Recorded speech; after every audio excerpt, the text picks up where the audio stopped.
ప్రవీణ్ పగడాల మీరు న్యూస్ వింటూనే ఉన్నారు. నాకన్నా చిన్నవాడు, ఆశ్చర్యం అనిపిస్తుంది. 45 years.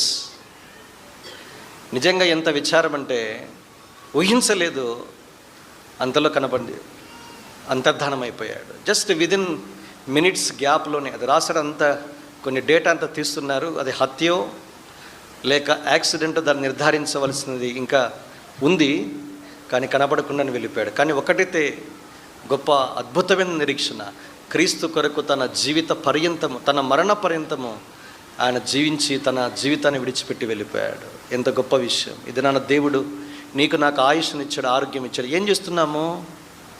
దేవుని కొరకు జీవించాలి. అందుకే పౌలు ఒక మాట అన్నాడు గలతీ 2:20, నన్ను ప్రేమించి నా కొరకు తన్ను తానే అప్పగించుకున్న దేవుని కుమారుని విశ్వాసం వలన జీవించుతున్నాను. దేవుని కుమారుని కొరకే జీవించడానికి జీవించాడు. అందుకే ఐ సరెండర్ ఆల్, నన్ను నేనే నీకు అర్పించుకుంటూ ఉన్నా, నీ కొరకే బ్రతుకుట క్రీస్తే. ఇలాంటి అనుభవంలోనికి రావాలని కోరబడుచు ఉన్నా.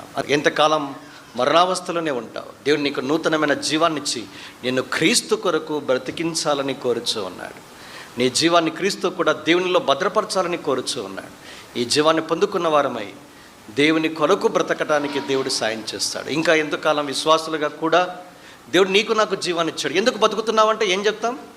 అనేక కారణాలు. కానీ జీవించువారు తమ కొరకు, ఇక మీద తమ కొరకు కాక తమ కొరకు మృతి పొంది తిరిగి లేచిన వాని కొరకే జీవించాలి. ఎందుకు నీకు దేవుని జీవాన్ని ఇచ్చింది?